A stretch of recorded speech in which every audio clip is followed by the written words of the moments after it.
Scooter തട്ടിപ്പ് case പ്രതി അനന്തകൃഷ്ണന്റെ custody അപേക്ഷ ഇന്ന് പരിഗണിക്കും. 5 ദിവസത്തേക്കാണ് പോലീസ് കസ്റ്റഡിയിൽ ആവശ്യപ്പെട്ടിരിക്കുന്നത്. കേസിന്റെ അന്വേഷണ ചുമതല ക്രൈംബ്രാഞ്ചിന് കൈമാറിയിരുന്നു.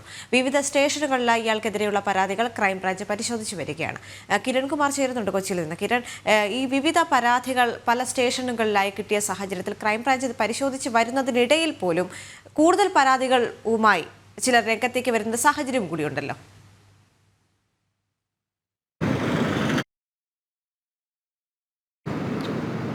ദേവിക, ഈ സംസ്ഥാന വ്യാപകമായി നടന്നിട്ടുള്ള തട്ടിപ്പിൻ്റെ പ്രധാന പ്രതിയാണ് ഇപ്പോൾ പിടിയിലായിട്ടുള്ളത്. നേരത്തെ മൂവാറ്റുപുഴയിൽ നടന്നിട്ടുള്ള ഈ തട്ടിപ്പുമായി ബന്ധപ്പെട്ടുള്ള പരാതികളുടെ അടിസ്ഥാനത്തിലാണ് ഈ പ്രതിയായിട്ടുള്ള അനന്തകൃഷ്ണനെ മൂവാറ്റുപുഴ പോലീസ് അറസ്റ്റ് ചെയ്യുകയും മൂവാറ്റുപുഴ ഡിവൈഎസ്പിയുടെ നേതൃത്വത്തിൽ പ്രത്യേക സംഘം രൂപീകരിച്ച് അന്വേഷണം ആരംഭിക്കുകയും ചെയ്തിരുന്നത്.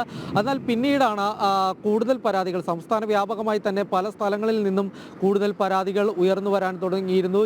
എറണാകുളം ജില്ലയിൽ തന്നെ മൂവാറ്റുപുഴക്ക് പുറമെ 200ഓളം പേർ പരാതിയുമായി എത്തിയത് പറവൂരിലായിരുന്നു. ഇങ്ങനെ പല സ്ഥലങ്ങളിൽ നിന്നടക്കം ഇയാൾക്കെതിരായിട്ട് പരാതികൾ ഉയരുന്ന ഒരു സാഹചര്യത്തിലാണ് പിന്നീട് ഈ അന്വേഷണം ക്രൈംബ്രാഞ്ചിന് ഏൽപ്പിക്കുകയും ചെയ്തിരുന്നത്. ഏതായാലും ക്രൈംബ്രാഞ്ചിൻ്റെ കൊച്ചി യൂണിറ്റാണ് ഇതിൻ്റെ അന്വേഷണവുമായി ഏറ്റെടുത്ത് മുന്നോട്ട് പോകുന്നത്. ഇതിനിടയിൽ തന്നെയായിരുന്നു നേരത്തെ മൂവാറ്റുപുഴ പോലീസ് നൽകിയിട്ടുള്ള കസ്റ്റഡി അപേക്ഷയാണ് ഇന്ന് മൂവാറ്റുപുഴ കോടതി പരിഗണിക്കുന്നത്. 5 ദിവസത്തേക്കായിരുന്നു ഇയാളെ കസ്റ്റഡിയിൽ ആവശ്യപ്പെട്ടിരുന്നത്.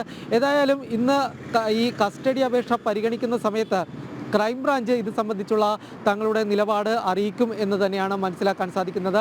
ഇന്നലെയാണ് ക്രൈംബ്രാഞ്ച് ഈ കേസിൻ്റെ അന്വേഷണം ഏറ്റെടുത്തത്.